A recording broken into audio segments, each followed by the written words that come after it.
Hello and welcome to another episode of the Choose Strong podcast. We are glad that you are here and chose to listen today, but before we get started, we want to give a little shout out to our episode sponsors.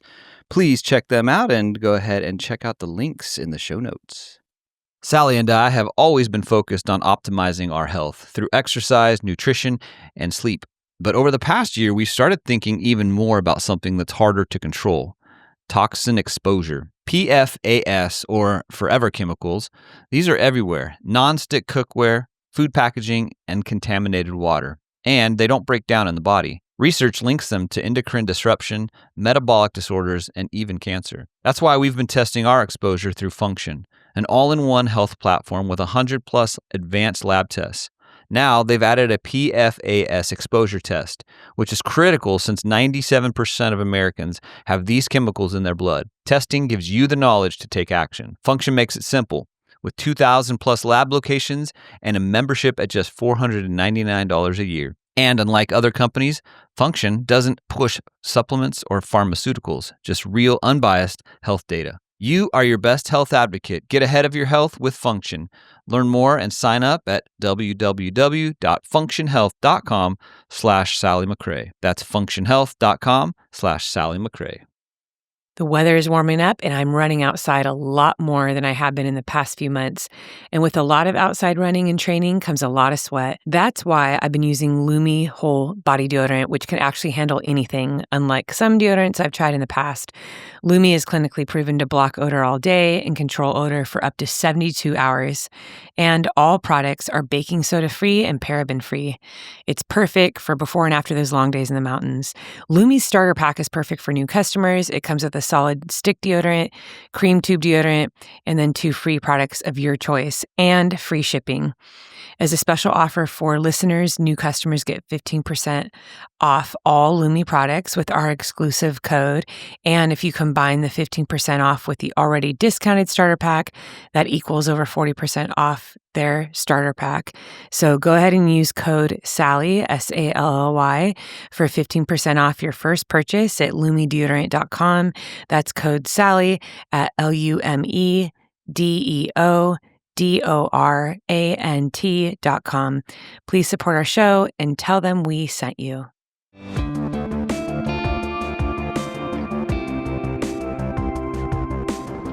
Hello, welcome back to another episode of the Choose Strong podcast. We are so happy you're here. I'm going to give a quick shout out to everyone that is running on a treadmill, on a bike, and you are watching us on Spotify or YouTube.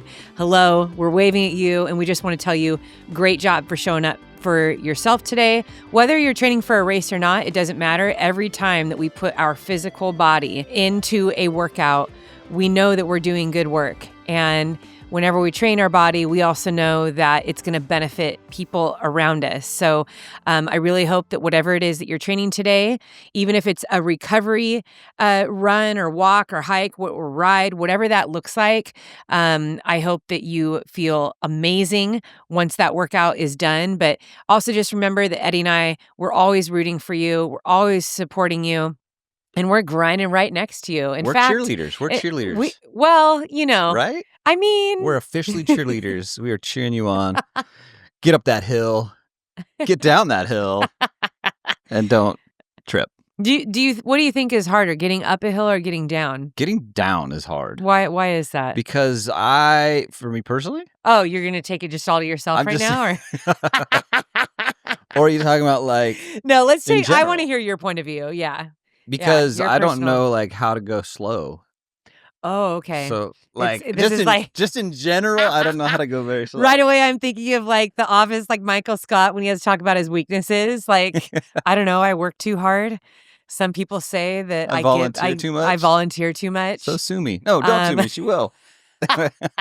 I mean, going down is hard because, dropping into that sub 5-minute mile pace is just, I don't know how to do anything else. Yeah, I always feel like a little kid when I go downhill really fast because your legs start going I don't know. Anyways. You feel a little out of control. A little out of control, yeah. I think for those of you that are training for a mountainous race, a trail race, or even some of these downhill road marathons where people are trying to get a Boston qualifier, you're hitting the later miles of the race and you're like, wow, downhill doesn't feel good anymore. Yeah, exactly. It's the All the pounding. pounding, yeah. Yeah, and while you're pushing against gravity and feeling the weight of your body when you go uphill, there's no pounding. Yeah, that's So right. it's actually a lot easier on your body. When I would do one-on-one coaching, I used to tell my athletes, like, really pick the days when you're gonna actually, we are gonna pick the days on when we're gonna hammer hard on the downhills. You can't do it every single time you're out on the trails, but that's one of the reasons why I like treadmill training too. Because you can do an hour straight of uphill hiking, uphill running, uphill sprints, and it just doesn't beat your body the same. It Yeah. doesn't beat you up the same way that a big long descent. But you can build up to it. That's what's so cool is like downhill training should be a progressively scheduled workout as you move closer and closer to races with a lot of downhill. It's amazing how strong you can get. But I've also been in races, UTMB particularly. Downhill is I'll just say it. That's always been like my greatest strength. Yeah. And I think a part of it was just being a soccer player most of my life and also doing gymnastics. So my quads are strong. And that idea of just going downhill quickly is my favorite, but that's never been an area that's taken me out of a race. But I have seen that over and over again. I struggle more on the uphills. I'm a lot slower uphill than I am downhill. But being at UTMB, which I know we have listeners that are training for that, it is every single year that I did that race 5 times, and seeing people in the last like 15 miles just really hurting on the downhill and really feeling the effects of, that race has like 34,000 feet of climbing and descending. So it's a lot. It's extreme for anyone within 106 miles. But so I always encourage work on strengthening hips and glutes, work on if you can get your hands on some type of plyometric box or bench, something where you are jumping up and then jumping down. That's always really good to have in your training, some types of plyometrics. And then you start to work in downhill repeats. And I'd say you only need them like 2 or 3 times a month, but you start to really toughen up those legs. All right. There you go, listeners. You just got some free tips. You got some free tips. That was not in the notes. It wasn't in the notes, was just but ad lib. It was Coach's Corner. Free Coach's Corner. Ed, you ran for the past few days. You've been running down at the beach, and I know you've been just wanting to get in the sunshine. How is running going for you? It's been great. I've been getting out there, getting some sun on the face. It's been great. Yeah. Feeling the nice, the weather's nice. Getting outside has been good. Yeah. You see anyone you know down on that beach path? No. Any locals? No, I have not. That's kind of nice. You got like some peace and actually has not been very, very busy down there. But so I've been out getting out. It's funny because we are post Masters now, and it's kind of a depressing time. But I was not cheering for Rory McIlroy. I would, and I know you were. I'm not like a full blown hater, but I'm on the edge of that. But anyways, when he was on the 9th hole and he made a birdie and Bryson DeChambeau missed and bogeyed, there was like this 2-shot swing there. And I was like, I can't handle this anymore. Bryson's not going to win. Rory's going to take off with it, and I don't really want to watch that. So I went out for a 6-mile run. So I was driving home from an appointment. Yeah. And I called you to see who was winning. And when I could hear your pounding feet and the sound of you thought I was the at home ocean watching breeze. Yeah. No, I knew you were. You're obsessed with that. Like I knew you were going to be all in on the couch watching it. But when I heard that you were outside, I could hear your feet going in the ocean breeze. I was like, I knew right away something bad happened. Really? And I was like, who's winning? And then you told me, well, I don't know. And Chambeau just like missed this. And I was like, oh gosh. Yeah, I just went out and ran. I'm bummed if I went out and ran. Like that doesn't happen very much. Yeah, you need to blow off some steam. Yeah. So yeah. I teared up when McIlroy won. Yeah, I did. You're a woman. You do that stuff. Guys tear up too. Yeah, some. He was. Well, yeah, of McIlroy course. was crying. He was, but that made me cry. Listen, he's been trying that for 14 years? Yes. And they keep showing photos and flashbacks of him. Yeah. When he was a young kid. I mean, they have that one of when he's like 3 years old in his living room playing with his little golf club, which is so precious. But you're seeing this trajectory that he has been on since like 2011, 2012. And, for someone that's at the top of their game, one of the best in the world, he's been here for a long time. It's Tell me more. Yeah. His career's on display, right? It is. All the ups and downs, all the lows, and it's like, whether you like him or not, that is the story. It is. That's the story that we all root for, because we're like, dude, this guy's missed the mark for over a decade trying to get that. The other thing is being a Grand Slam winner. He's the 6th person to ever do it. Yeah, look at you. I like the golf knowledge. I'm impressed. I mean, you love golf. I gotta stay up. I'm impressed. I gotta stay up on the news. But I think I don't think I really would have cared like who that person was. It's just his story is so remarkable because he just never gave up. And so when he finally got that final the green jacket. Well, when you saw him take his final stroke. Yeah.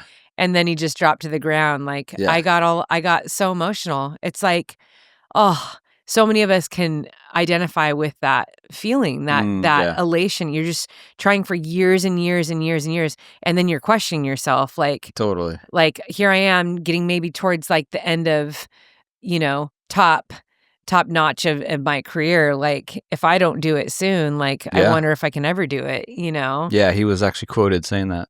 Really? Yeah, he was starting to doubt himself that he can do it. Yeah. I think that's hard. I mean, once you get into your 40s, it's easy to think that, because regardless of skill and experience, it's just science that your body is experiencing breakdown. Yeah. And, once we get into our 30s, we start to naturally experience a decline in muscle mass, bone density. I mean, that's just normal. Yep. And so you have to work a little bit harder. And I think that's what Rory's been doing. He's had to work extra hard. And how old is Chambeau? 31. Yeah.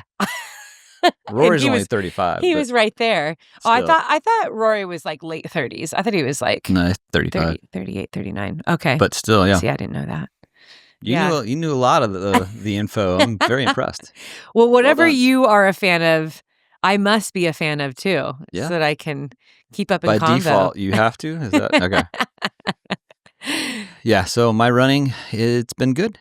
Been good to get out there. So I'm get some miles still on in. track to run with my daughter. Yeah, That's and cool. and she comes home in like 3 weeks. I won't be ready in 3 weeks, but I'll be ready maybe end of summer before she goes back to school. Okay. That's my goal. Well, she was already sending me links to apartments that her and her teammates are looking at. Nice. And I thought, that means you're actually probably going to go back to school earlier. Mm-hmm.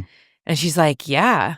Not if Dad has anything to do with that. She's like, Mom, like, we want to like go Hang to Sedona out. and the Grand Canyon and road trip and like go to Utah. And I'm like, oh yeah, that's right. Like, that's what you're supposed to be doing. I get that. These are the years. I mean, Yep. college years, we still talk about this. We were talking to Andy Van Acker last night, really dear friend. Yeah. The Van Ackers are very dear, dear life friends of ours. And he was talking about his boys because they're in college now. Yep.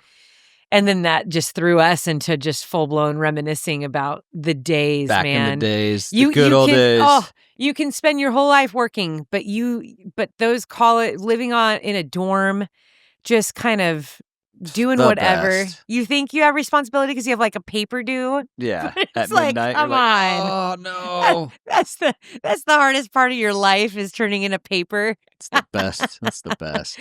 It's so good. So I do hope for big adventures for Mackenzie, and if that means she's moving into an apartment several weeks earlier than I wish her to. I mean, I think the best thing that has helped me while she's been away is remember being her age. Mm-hmm. Like, remember what that was like. Remember when you were 18 and 19 and 20 and just how exciting and like amazing and new all these experiences were, at that age. But then you're also wrestling with trying to find yourself and trying to find like what direction, you think you should be going in or what career you should be doing or and you're building like real lifelong relationships. I mean, a Yeah. lot of our college relationships, for a lot of us, it's like we still have those relationships. Sure. Yeah. So we're just watching, we're just witnesses. But yeah, I also have the moments where I'm just like, you can totally move back home and just go to community college. And Such a mom move. I know. Yeah. All right, Sal. Well, it is your birthday month, as we've talked about, and you've been doing a lot of community connections lately, and getting connected with those out there that are runners, that are just training, and that kind of thing. In fact, on Strava here, was it yesterday? Yeah, it was yesterday. This girl, You're Abby. always in that Strava group. I love that group. It's the best. Abby Richter ran the Desert Rats 100K in Colorado. Oh, yeah. And she said this. It was a fun one. I learned a lot as always. I think I may have won the award for the most falls trips in the race. Oh, bless her. But my husband surprised me with a cameo message from Sally when I needed it the most to keep going. Definitely something that I will never forget. So wait, what's her that. name? Abby Richter. Yeah, I remember. Remember that one? Yes, shout out to Abby. I do remember Abby. doing this one. It wasn't very long ago. Yeah, I'm on Cameo, and you can do a 24-hour request, so you get it within 24 hours. Mm-hmm. And then there's just regular requests where you get it within a few days. But I do remember doing Abby's. That's super cool. Yeah. I always kind of say in the Cameo too, like, I'd love to hear how it goes. So thanks, Abby, for the update. Well, she won. She won the award for most falls and trips. That's hard but to she do. finished. I mean, 100K and enduring the falls is that just means she's a gritty one. Go Abby. Abby. When was the last time that you needed to go to a doctor but you pushed it off? Made the excuse of, I'm too busy, or I don't know which doctor to go to. I think we've all been there. Booking a doctor appointment can just feel so daunting. But thanks to ZocDoc, there's no reason to delay. They make it so easy to find and book a doctor who's right for you. ZocDoc is a free app and website where you can search and compare high-quality in-network doctors and click to instantly book an appointment. We're talking about booking in-network appointments with more than 100,000 doctors across every specialty, from mental health to dental health, primary care to urgent care. Sally and I are always looking for ways to get things done efficiently and quickly, even when it comes to booking our doctor's appointments. So stop putting off those doctor's appointments and go to ZocDoc.com/Sally to find and instantly book a top-rated doctor today. That's ZocDoc.com/SALLY. ZocDoc.com/Sally. All right, Sal, why don't you share quickly about what we're going to be touching on today? Yeah, we're today's topic is just Stay Brave, which really is just a spinoff of the newsletter that I dropped last night. You can see in the show notes, if you're not part of my newsletter, you can hop on that.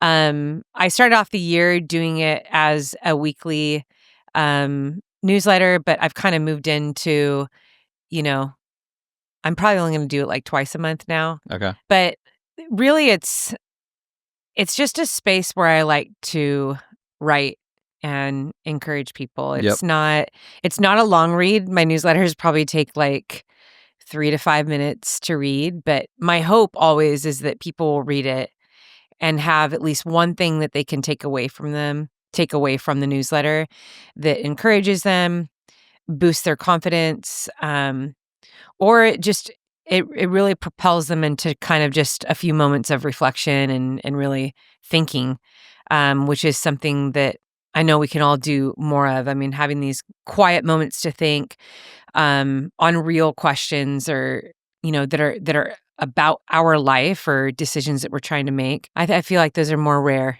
than they've ever been. And so, the newsletter is that's definitely what it represents. But Stay Brave is something that I've really been leaning into lately. It's also a phrase I feel like that's really powerful for those of you that are parents to pass on to our kids, but realize that it's something that we need for our entire lives. And I think it's something that everyone can connect to. Mm-hmm. And so in the newsletter, one of the things I say is, being brave, and I relate it both to a race and in real life, but being brave doesn't necessarily mean that you're then the strongest and fastest on a start line. That's not what being brave is. We Yeah. want to be that when we stand on a start line. We want to feel those things, but being brave it's a choice, it's an action, it's a mindset. And I then also just talked about, I related it to life, that these unforeseen circumstances that pop up in our life, whether it's a setback or a life transition, a loss, it takes bravery to move forward in those situations, Yeah. to stand strong and choose to, like, okay, I'm going to walk through this. I'm going to work through this, as opposed to sitting and complaining or being upset, or even being paralyzed by fear Mhm. because of it.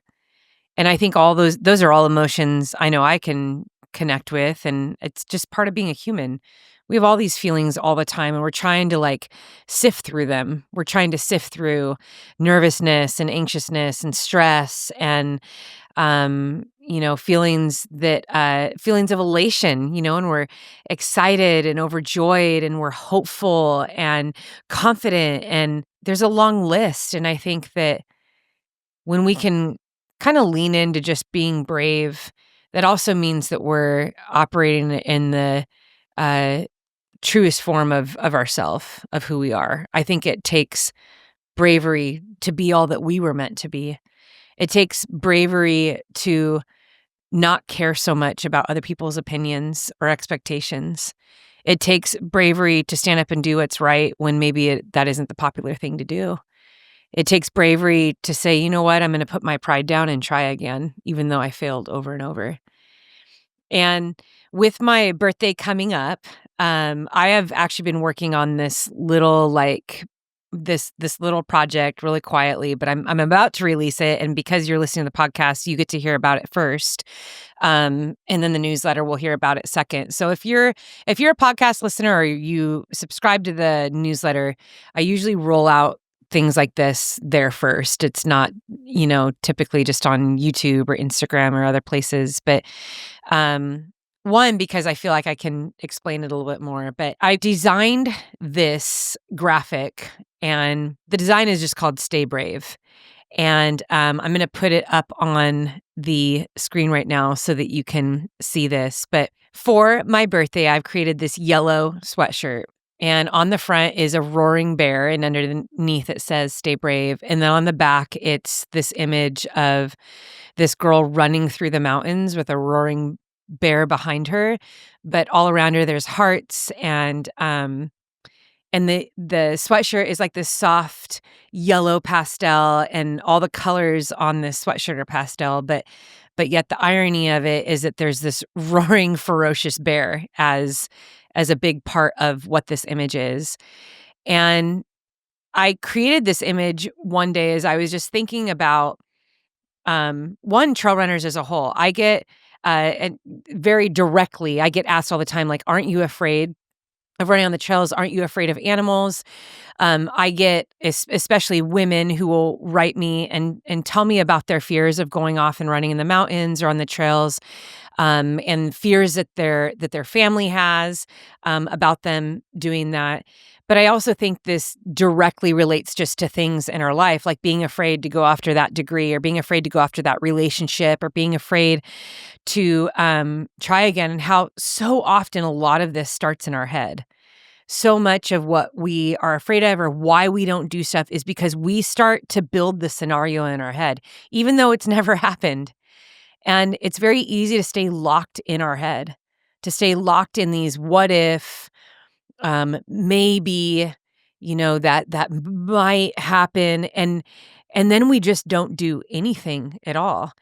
And so I created this sweatshirt, and then I wrote a 4 or 5 paragraph letter to go with it. It has, like, pictures on it, and I've signed every single one, and then I came up with a little sticker too that says "Stay Brave" with the bear on it. And in the letter, I basically tell the story about when I first started trail running, and I start off by saying that I was always afraid of the dark. And I was afraid of the dark as a kid and even into my early adult years, like legit afraid of the dark. And so me wanting to be a trail runner and especially do the longer distances, that was actually really terrifying to me. And when I ran my very first ultra, I actually did the majority of my running on a treadmill. And then when I could muster up the courage to run in the evenings after the kids went to bed, I would just do circles around the neighborhood. I really wouldn't really go far.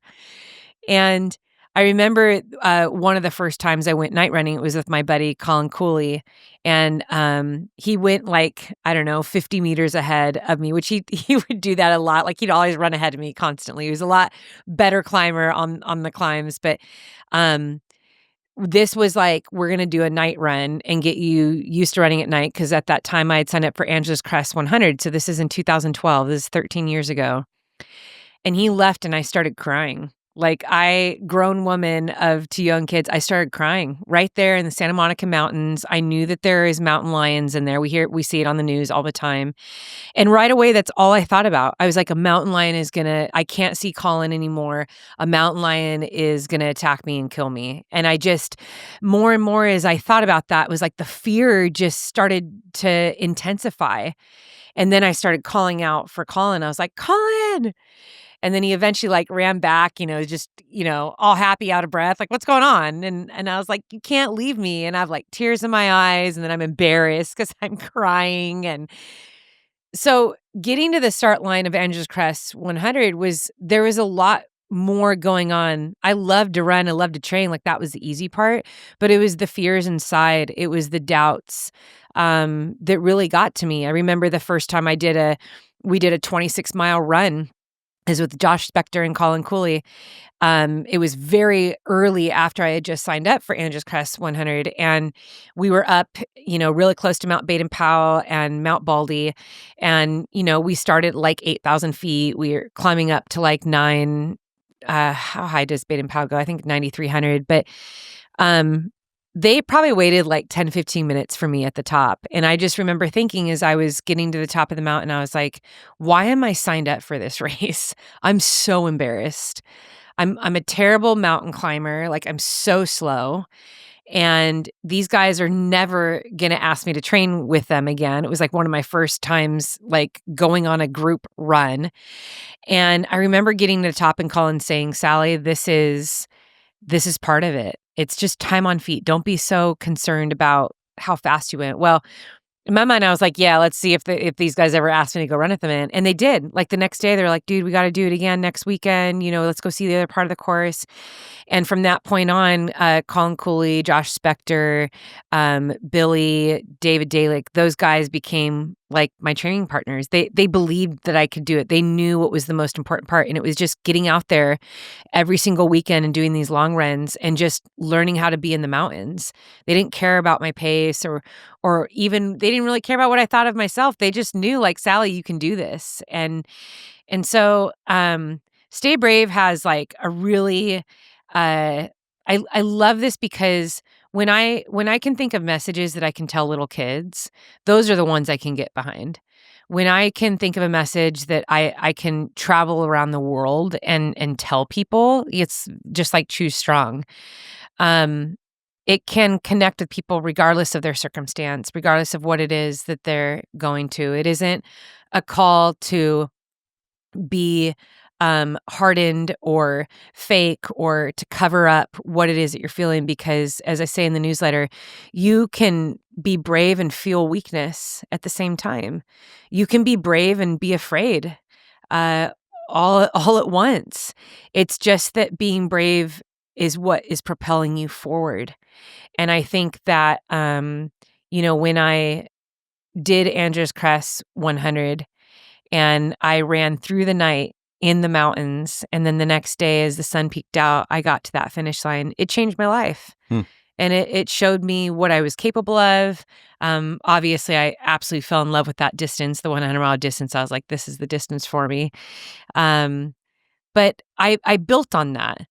And I think that that's always the realness that I want to present. I'm not this superhero that has no fears and never experiences pain. And I didn't grow up with everything being easy and with all this talent and these amazing genetics. That isn't it.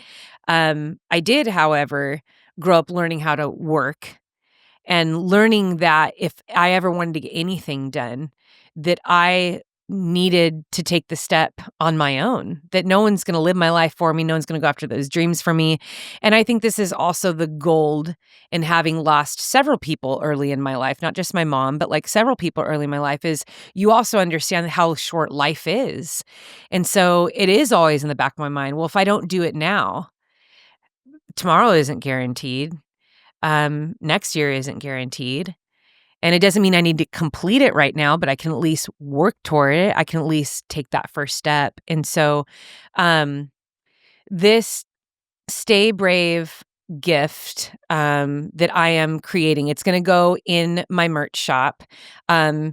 And it's going to come with this letter signed by me, the sticker, and the sweatshirt. It's a whole like package that you can buy. But I made it for kids. So there's a kid version of the yellow hoodie sweatshirt and then an adult version of the yellow hoodie sweatshirt. And it's literally like one of my favorite things that I've ever created. However, it is a very limited item. It will go on pre-sale. And then once it is sold out, it will never be in the shop again. So it's kind of like a one and done thing. One of my favorite parts about the sweatshirt though is on the sleeve, written small. If you look down on your right sleeve, it says Stay Brave. So anytime that you put the sweatshirt on, you see that Stay Brave there. And ironically too, growing up, my mom, the other nickname my mom would call me was Little Bear. And I know part of it had to do with, I was sending pictures to Eddie yesterday of me when I was like 1, but I was this short, round, little baby. For the first 2 years of my life, I had like no hair. And I think we bantered about this in our last podcast. I was talking about how like I walked at 8 months. So I sent the pictures to Eddie yesterday to put on for our last week's podcast. Mm-hmm. And he was just like, I just want to pick you up. I just want to hug you. You're so cute. But I was literally looked like a bowling ball. Yeah. And so I think that's where Little Bear came from.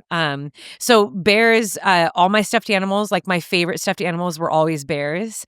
And I really do like bears from afar. I'm terrified of grizzly bears. We have black bears here in California. So I have, for everyone that's always asked, I've seen bears many times. 98% of the time they run away from me. Only one time has a bear stood his ground on a trail, it was on a single track, but because he just was so concerned with his berries. He literally looked at me so annoyed and went back to eating his berries. So black bears here, if you don't mess with them and you're respectful and you don't mess with their cubs, like they don't want anything to do with humans. For the most part, they're shy. But yeah, the bear, it's kind of like twofold. It really is representative of what I was afraid of that was all in my mind. Also, Little Bear, like remembering that, how much I love bears. But here it is now, 16 years of running on the trails of, 15 years, because 2009 I didn't. I was too afraid.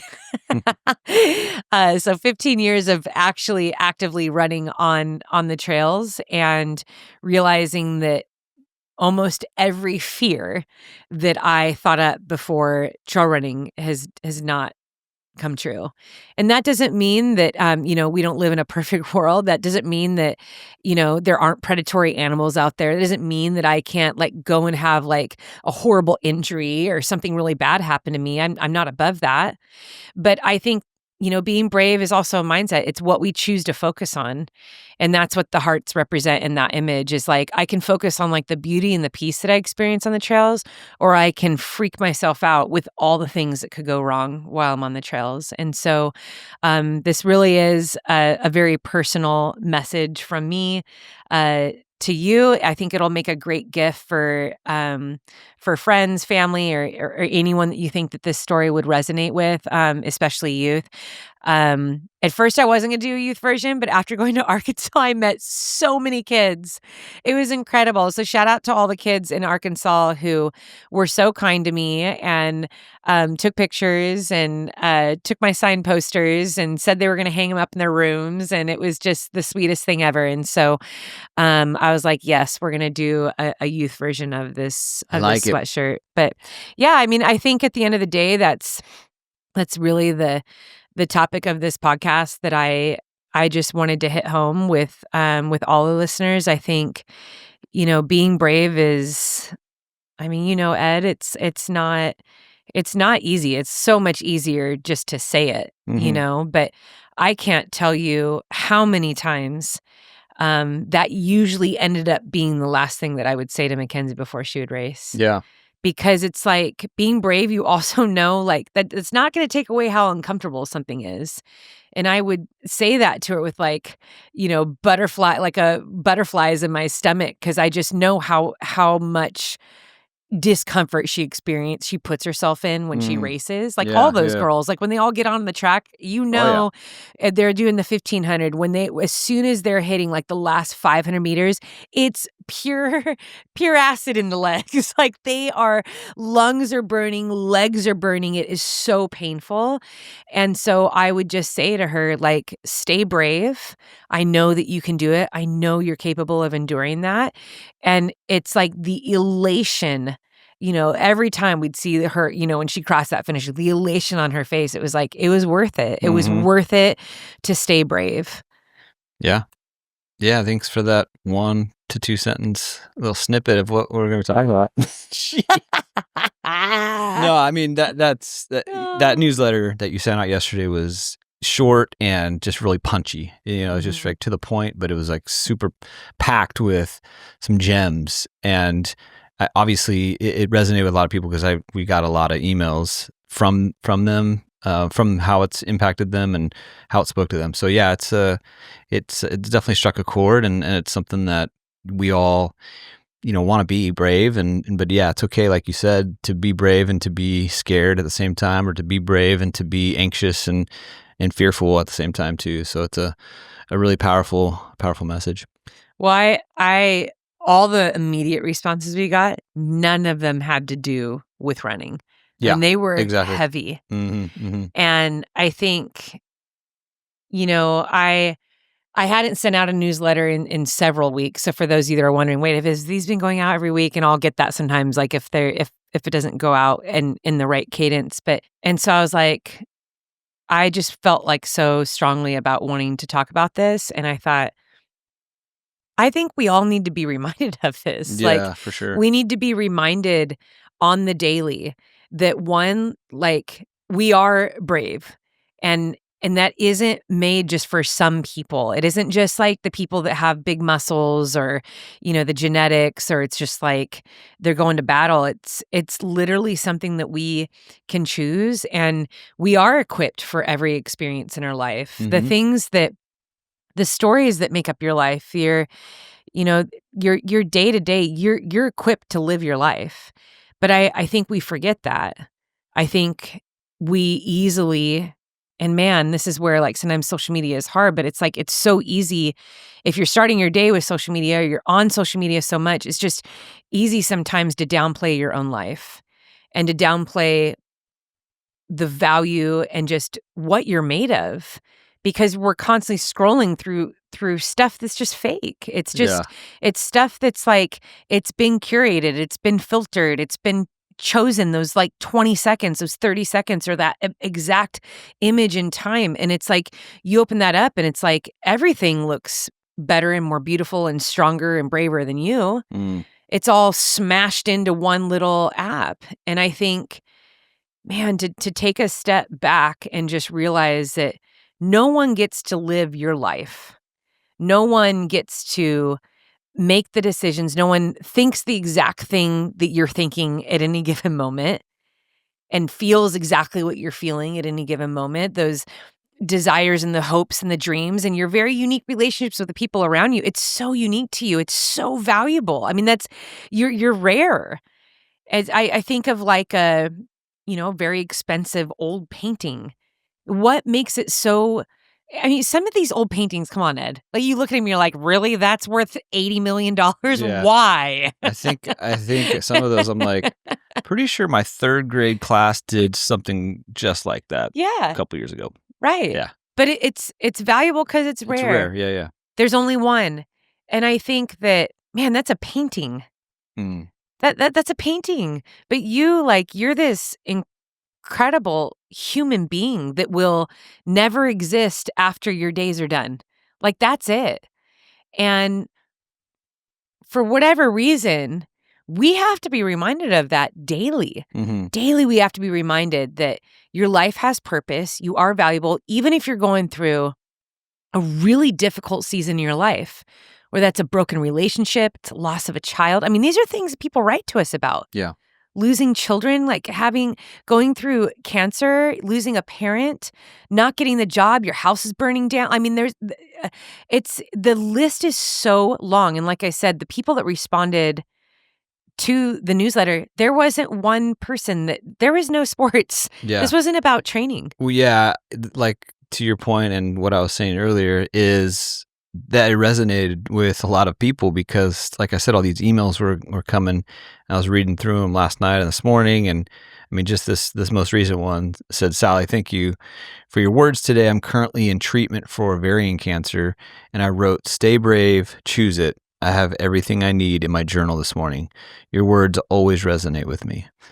Stuff like that. It's like, Yeah. geez, That one man. made me cry. It's Yeah. real powerful. And If that was the only reason why I needed to write the newsletter, then yeah, that just like really blessed my heart. But Mm. these are words that Eddie and I need to hear. Yeah. It's on the daily, and I think it's so easy to think that even people that are in leadership positions, people that seemingly, apparently, visibly seem to have it all together, that there's something special in their hearts and minds that they never experience the pitfalls in life and the insecurities in life and the deep feelings of loss and sadness. But it's like that's a part of all of our journey. It's just what we choose. It's how we decide to react to it. Mm.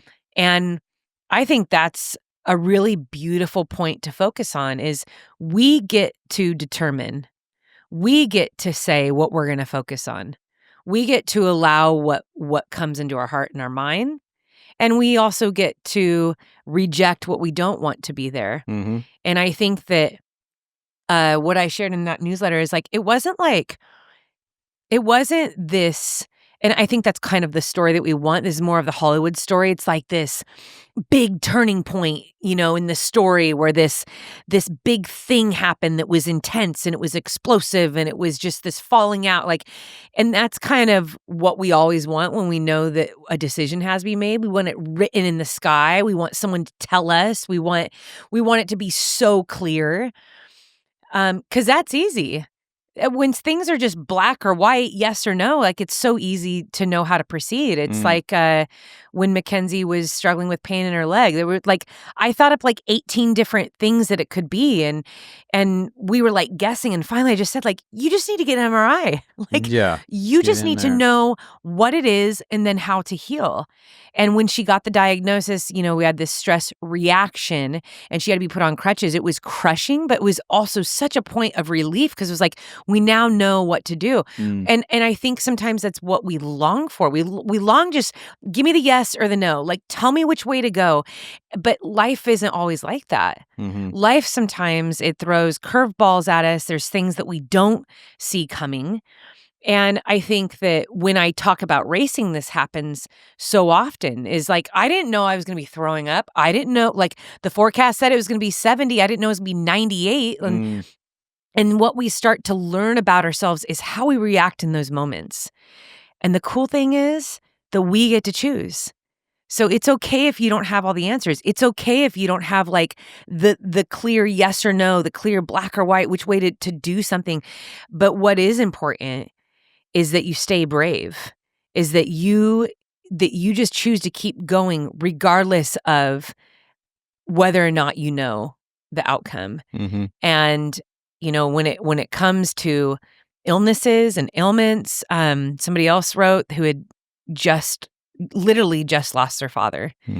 And the newsletter really resonated with him, and I just thought, yeah, these are all real life situations. And that's the kind of stuff that I like to talk about. Yeah. I think it's easy to I can just talk about running and laugh and banter and talk about what the news is and what's the latest, and but it's in the real raw moments that I find that we all connect the deepest and the widest Yeah. in that. So yeah, I mean, I had a bunch of notes here for other things, highlights, and Sally says, but I think we'll axe those, call an audible. But I do want to read this one review on Apple that came through because I think it's fitting. It's from John Branscombe. He says, Sally and Eddie have amazing and, more importantly, authentic chemistry on their show. I think I seek out content that I consider mental fuel, and this podcast is my number one source for mental fuel. From encouraging advice as I train races to life issues we all deal with. Sally and Eddie fill my cup with every episode. So I thought that was cool because John kind of hints at just life, in general, life issues, things that come up that you talk about and give mental fuel for. And I think this is one of those where being brave, staying brave is something that we can all say and try to do, whether it's racing or it's going through like some serious stuff, that we've seen through emails and messages. So, I thought that was pretty fitting for what we're talking about right now. Yeah, but, absolutely. Yeah. So thanks for sharing all that, Sal. And, it's a good word. If you haven't read Sally's most recent newsletter, we will put that down in the show notes. You can click on it and check it out. It's pretty powerful. And do you have anything else you want to share, Sal, before we head out? Yeah, I know there's people still running right now. I know this episode's a little bit shorter than we usually do, but my hope today was that we just came in with a good, powerful message and we just left it there. I think that the community could always use a dose of that, and it's good to sprinkle it in. So whether you're racing, you're still training, or you're driving along, my hope is that after this episode ends, that you will just allow yourself just a few moments to think about what it means to be brave in your own personal life. I think that all of us have different things that we are working through. And sometimes some are a little bit more lighthearted. It's maybe being brave about signing up for your first 10K, or even like getting a gym pass. I mean, some of that takes a lot of bravery. I know that can cause a lot of stress and anxiety when you're embarking on something that's physical because it feels so visible. And so, but it could also be like some of our listeners who are working through some really difficult physical ailments and experiencing loss. And just sit with yourself and ask yourself that, where in my life am I being brave, and where are there areas in my life that I feel like it's really hard to be brave? I'll kind of end with this one. Our daughter Mackenzie, I said this to you, Eddie, the other day. I was like, I feel like Mackenzie has matured by like 5 years since she moved out, and she is her current major, which I always say to my kids, like, do not be obsessed with your major when you go to college, unless you have this like clear view, like, I want to be a surgeon. I want to, I will run a business or something. It's a lot easier to choose a major when you just already know what the job is at the end of it. But both our kids are kind of like working through, like, what do I want to do? How do I do this? And I know that Mackenzie would, she would love to run as a career, but she's chosen communication studies, which that was my major too.